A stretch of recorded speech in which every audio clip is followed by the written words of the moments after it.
Media scrutiny of Jay-Z has intensified amid ongoing legal developments, sparking renewed debate about his early involvement in launching Rihanna's career.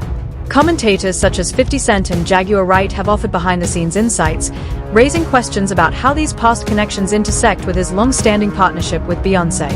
As the conversation unfolds, it highlights the complex ways history, influence, and perception continue to shape the narrative around one of music's most prominent figures. She was an innocent baby when she came over here. And look at her now. 14 going on 15 years old. Flown over without parental supervision in a private plane by a man who was supposed to be a producer who auditioned her at 3 a.m. in the morning in a hotel room.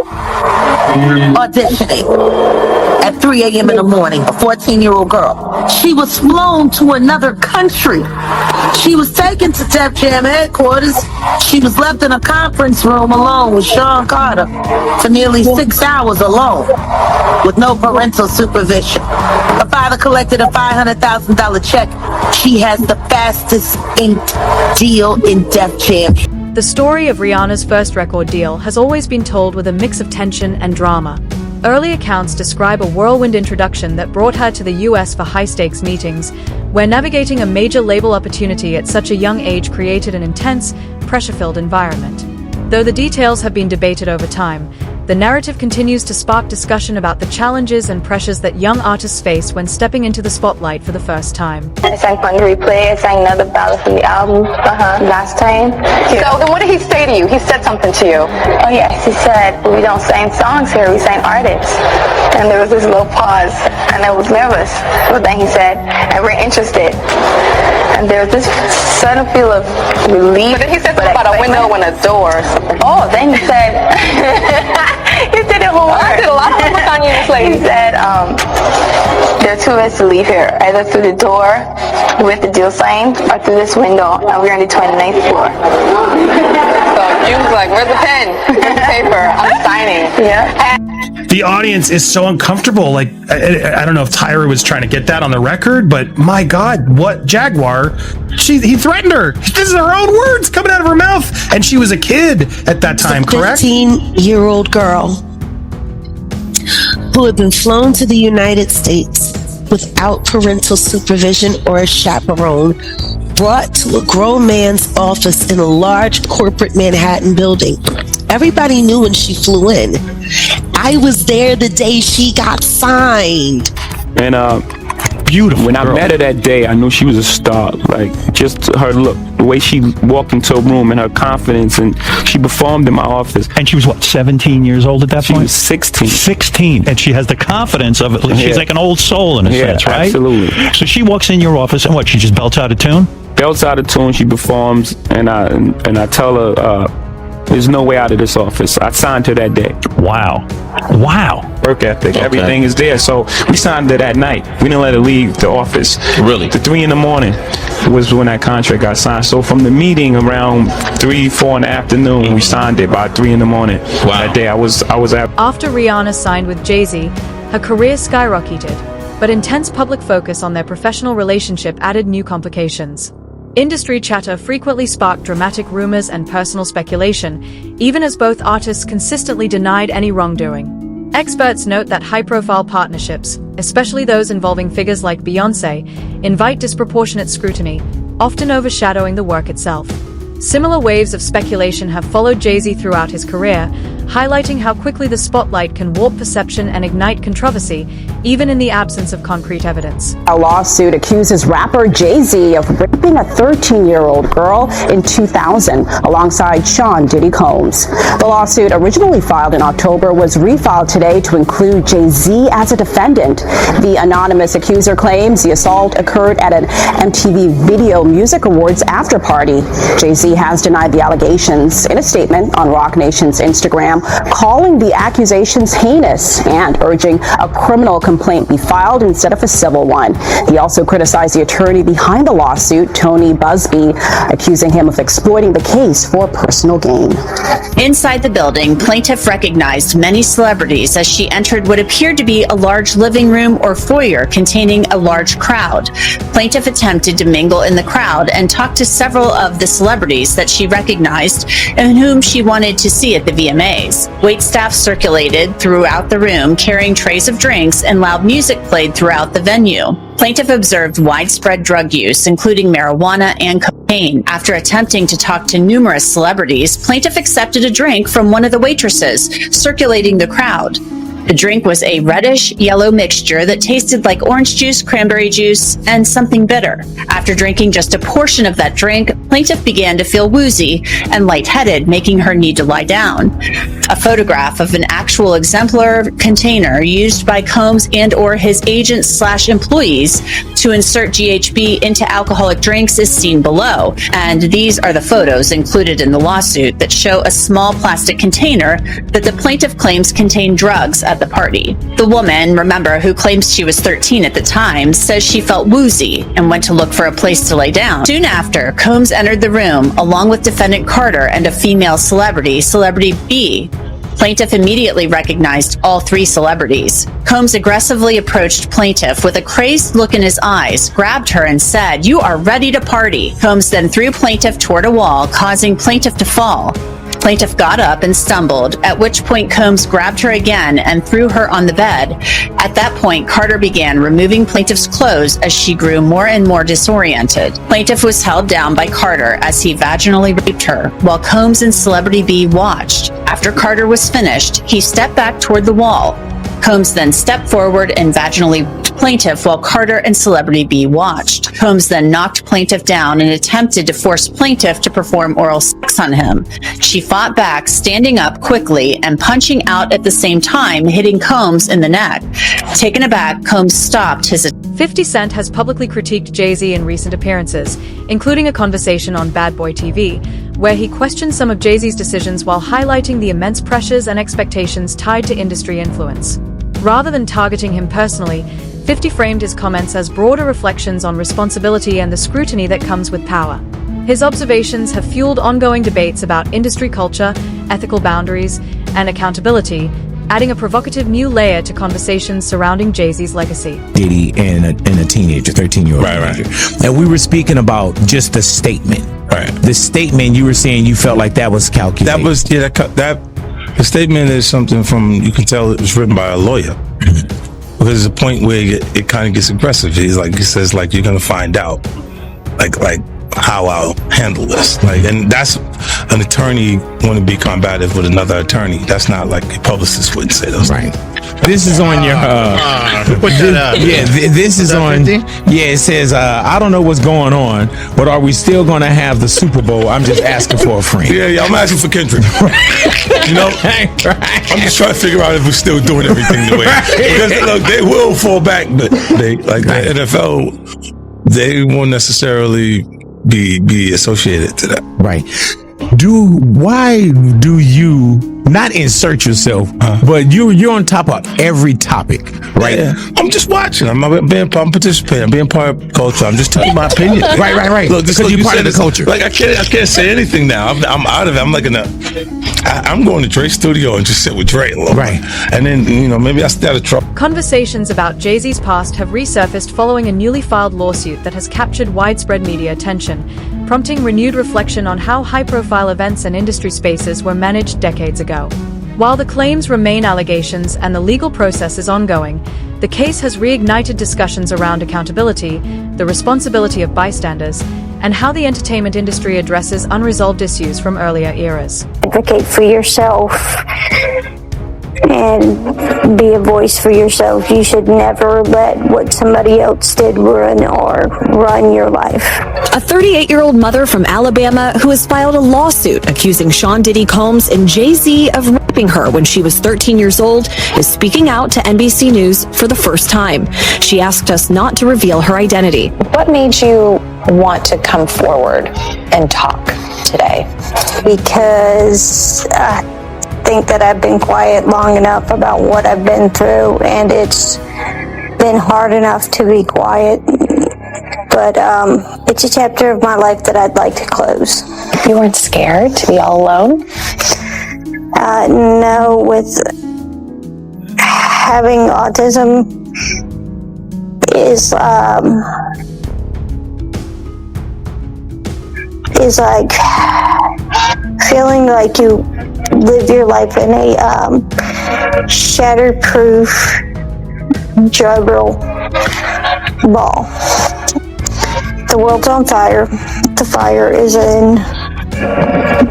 inside the ball with you, but there's no way for you to get out. In addition to having autism, the woman says she suffered a head injury. The night of the 2000s VMAs, she says a friend drove her from Rochester, New York to Manhattan, a more than 5-hour drive. Her attorney provided NBC News with the name of the friend who has since died. The woman says she spoke to Combs's limo driver who offered her a ride to an after party. I stumbled upon Diddy's driver who told me that I was exactly what Diddy was looking for. What did you think when he said that to you? I thought it meant that I was just pretty. She went to a White House, she says, where she spoke to musicians Benji Madden and his brother. I'm talking to Benji Madden about his tattoo because, I have about his tattoo that's the Last Supper because I have a religious background. So it was just something to talk about. At the after party, she says she had a drink that made her feel woozy. Then she says Combs and Carter took turns raping her while a female celebrity watched. JC comes in and rapes me. He at that point I was fighting, trying to get away from him, and he put his hand over my mouth and told me to stop it, cut the After the alleged rape, she says she ran to a gas station where she called her father, who picked her up and drove her home. We rode home in silence. He didn't ask me what happened. He didn't ask me. Jaguar Wright has fueled the ongoing conversation, asserting that recent allegations shine a spotlight on long-standing concerns throughout Jay-Z's career. She highlighted complex moments from his past and observed that more industry voices are now stepping forward to share their experiences. Wright urged the public to scrutinize how powerful figures respond to criticism and legal challenges, questioning what those reactions reveal about accountability, influence, and the hurdles faced by those who dare to speak out. Her testimony were especially compelling, but I think you put your finger on one of the real weaknesses, is that these allegations are ancient. One thing that leapt out to me is the allegations also include that there was a witness, yes, other than Diddy, who a female, another woman. Her testimony, and obviously she will be subpoenaed, could be crucial. I mean, if that testimony corroborated the plaintiff's claims, then that would be something that would really be a game changer. But the plaintiff alone, I think, is going to face some credibility issues, especially when you have Jay-Z. I mean, Diddy, the allegations are pretty widespread, but there haven't been similar allegations about Jay-Z. People at risk, often mentioned online, was Jay-Z, real name Sean Carter, who came up in the New York rap scene alongside Sean Combs. And just a few days ago, Texas attorney Tony Busby made it official. He filed an amended complaint on behalf of a Jane Doe who says that she was raped by Combs and Carter when she was just 13 years old, that this happened at a VMA's after party back in 2000. Now, the original complaint mentioned Celebrity A and Celebrity B, a man and woman, as being present for and even Celebrity A participating in the alleged assault. Well, now Celebrity A has been identified as Jay-Z, who has adamantly denied anything like that ever happening. He is very, very clear on that. In fact, he has accused Tony Busby of extortion, saying that Busby's attempts to get celebrities to pay out huge sums of money in exchange for not being named in civil lawsuits with what he claims are false allegations amounts to blackmail. In fact, Jay-Z is believed to be the John Doe who just recently filed a lawsuit against Tony Busby anonymously, claiming extortion and intentional infliction. Jay-Z and Diddy are no strangers to high-pressure situations, and Big Homie CCE, a former bodyguard for major industry figures, explained how incidents like these can create volatile ripple effects. Referencing recent tension involving Jay Fox, he noted how quickly conversations can escalate when rumors suggest someone may go public about powerful players. His insights highlight just how rapidly the spotlight can shift and how unpredictable the entertainment world becomes when speculation, reputation, and entrenched industry dynamics collide. Is now had an official lawsuit. It's everywhere. It's now being talked about louder than ever. I guess, does that give you some peace to know that people are finally really questioning this man? It's emboldening me. I spoke on Piers Morgan. I said that I had 3 victims that I've been working with, victims of the Carters, that were ready to come forward. This might help them feel a little more confident now. So this is great because he's been evading. But the thing is, everyone in the backdrop knew that he was the celebrity John Doe. Everybody knew that. They knew it when I did Piers Morgan. Is Beyonce celebrity B? I hope to God not. But she was around. And she's very... she's got enough on her plate. After everything that happened with the election and everything that's happening right now, I'm not going to dump on that woman. She got better fish to fry. Well, what I will say is that her husband, she knows exactly who he is. Yeah. She knows. Jay-Z is pushing back against the current scrutiny with a firm stance, making it clear he intends to defend his reputation and challenge the narratives taking shape. His legal team is actively addressing the claims while carefully managing public messaging, pointing to the wider industry implications and the precedent the case could set. Observers note that disputes at this level draw heightened attention and often shape how others respond in similar situations, highlighting the high stakes when influential figures face intense legal and public pressure. Fox is speaking out after being injured during a confrontation at his birthday dinner, a day after the Oscar winner was allegedly involved in a physical altercation with an unidentified person, resulting in him needing to get stitches. The 57-year-old takes to Instagram on December 14th to address the situation and thank fans for their support. Jamie first shares a simple message on his feed that reads, "The devil is busy, but I'm too blessed to be stressed." He then writes in the caption of the post, "The devil is a lie. Can't win here. Thank you to everybody that pray and check on me. When your light is shining bright, they try to bring you darkness, but they don't know that you're built for it. The lights have been shining bright." On December 13th, the Ray actor was celebrating turning 57 with his family at a restaurant in Beverly Hills when things reportedly took a turn. A rep for the actor told NBC News at the time, Jamie Foxx was at his birthday dinner when someone from another table threw a glass that hit him in the mouth. He had to get stitches and is recovering. The police were called and the matter is now in law enforcement. Attention has now turned to a set of recordings reportedly kept as protection during high-stakes industry dealings. Sources say the tapes were meant to document sensitive interactions and safeguard those involved, highlighting the caution and distrust that often surround powerful figures navigating complex relationships.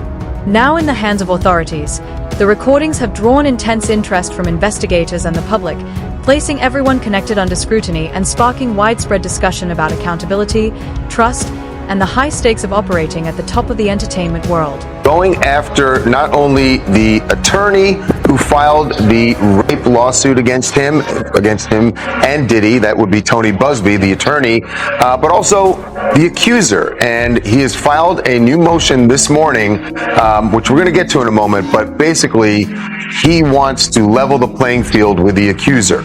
But first, we got to start with this response that Jay-Z had to the allegation. Catch you up real quick if you hadn't heard, but a woman who had filed a lawsuit against Diddy back in October, alleging that he had raped her at a VMA after party in the year 2000 when she was only 13 years old. Right. Remember, this is when she allegedly was given a drink. She felt woozy, and there was Diddy, and there was a male celebrity who was unnamed at the time, and also a female celebrity. Well, that unnamed celebrity is now named. She refiled the lawsuit on Sunday. She and her attorney, Tony Busby, refiled it and named Jay-Z as the unnamed celebrity involved in the rape. Jay-Z's response is extraordinary in that, look, we've seen all these lawsuits against Diddy, dozens of them now at this point, and frequently his response has been to deny it, but to say nothing else. Jay-Z went way more than just denying it. He did do that, but then went directly after the attorney. Part of his statement said, "My lawyer received a blackmail attempt from a lawyer named Tony Busby. It made me want to expose you, Tony Busby, for the fraud you are in a very public fashion. So no, I will not give you one red penny." This lawyer, who I have done a bit of research on, seems to have a pattern of these types of theatrics. You claim to be a Marine. Marines are known for their valor. You have neither honor nor dignity. The New York Times contacted me to ask for my response to rapper Jay-Z's allegations that I tried to extort and blackmail him. My response is pretty straightforward. No one has made any threats. Jay-Z's assertions are bogus and laughable. Instead, our firm sent a standard demand letter seeking a mediation on behalf of a woman who alleges Jay-Z sexually assaulted her as a minor. The letter was vetted and approved by our client, whose preference was to attempt resolution short of filing a lawsuit. This approach is common in these types of cases. What you're seeing played out now is a coordinated and desperate effort to focus the public's attention on me personally to avoid attention on the allegations being made by my clients. This effort has included harassing my family and colleagues and even offering former clients money to sue me, which is illegal. When an alleged perpetrator behaves in this manner, wildly asserting that a basic demand letter is extortion and aggressively using the media to attack the opposing lawyer while at the same time ignoring the allegations being made by the alleged victim, it reminds me of a famous line from Shakespeare: "The lady doth protest too much, methinks." We intend to address all of these issues with the court in due course. Let me be clear, we will not be bullied or intimidated by these shenanigans, and our client... Tony Busby, the plaintiff's attorney, has described the case as just the start of a larger legal reckoning. He noted that many individuals are ready to testify, underscoring the complex network of connections high-profile figures like Jay-Z and Diddy maintain across entertainment, sports, business, and politics. Busby emphasized that the proceedings could have wide-reaching implications, highlighting the influence, scrutiny, and accountability inherent to operating at the highest levels of multiple industries. Right? Are you expected to eventually turn those things over, or well, that's what we're going to head over to do now. So we have a hearing now to determine what we're going to do in terms of what documents we'll have to turn over and what documents we do not have. So why were you in court today? Just to give testimony to the grand jury. He was subpoenaed by the court, so as we all know, if you don't answer a subpoena, the marshals will come to your house as they came to his house, and they will bring you here. So that's why we're here today. I know you can't mention celebrities per se. You did mention some in the interview. So just to clarify, you can back that up with actual factual footage. We have, it's things that we have, but we got to go to the other courthouse. So I don't know if that's any more questions, but we got another hearing. Are you nervous, or do you feel? Nah, I ain't never nervous. Only thing's fair me is God. But I know you did mention what was on the flash drive before. Would you be able to kind of go over that now, or is that something that you can't discuss? No, we're trying to discuss that now. What we will be able to talk to in terms of what was available and what was on those flash drives. Okay. But it was the book. So it is Kim Porter's book, but not necessarily some of the stuff with the celebs that were mentioned besides. It's hers. Nobody touched it. Oh, so it is her official book. Yes. And no one touched it. Nobody altered it. Nothing. So it's not the copy that the gentleman said that he was selling before. No.